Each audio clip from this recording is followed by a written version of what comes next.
feel the blood creeping up from the heathens. God will. Yan, good evening mga idol.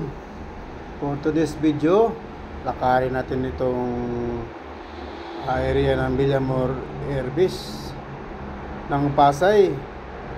Ganito mga idol, isi-share ko sa inyo ang aking lakad kasi nasiraan tayo ng bisikleta. Ganito tayo pag nasiraan ng bisikleta, pahinga ng bisikleta, commute, lakad.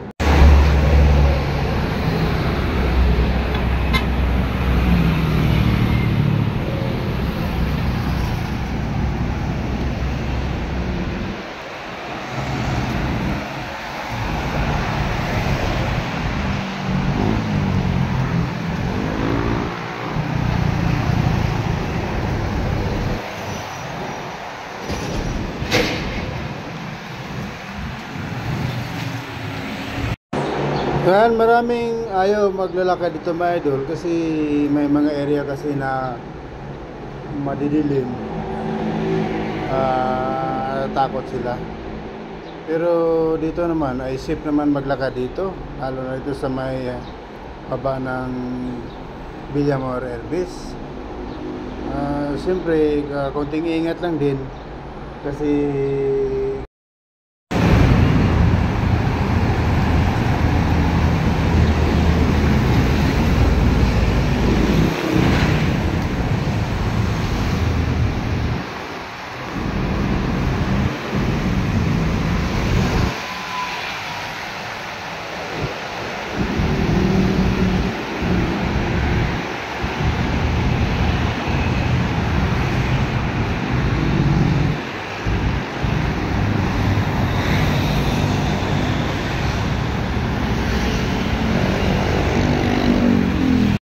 ayan, at medyo mahaba-haba lang talaga ang lakarin. Pag wala kang service, walang bisikleta, walang motor, mahaba-haba ang lakarin dito mga idol. Pero safe naman dito maglalakad sa gabi. Ang iba ay siyempre kailangan mo rin mag-ingat. Hindi naman sa lahat ng oras tayo ay naglalakad. Pero sa ganito sitwasyon na experience natin yung mga ganitong mga daan, safe naman mga idol. Wala naman tayong mga nakikitang threats dito sa habang tayo naglalakad dito sa may Villamor Airbase pababa. Ayan na naglalakad tayo, safe naman. Ayan, marami mga sasakyan nga lang, sasakyan ang ingatan mo kasi siyempre nasa gilid ka. Kailangan, lalo lang maganda kung may ilaw ka.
Ayan, ito yung pinakamaliwanag na parte ng service road dito sa Villarmor Airbase. Siyempre naglalakad pa rin tayo. So exercise na rin. Kahit walang bisikleta, at least nakapag-exercise tayo. Kaysa doon tayo sa kabila bababa na iikot pa ng napakalayo. Yan, hanggang dito na mga idol. Salamat sa inyong walang sawang suporta dito sa aking mga video. Goodbye and God bless everyone.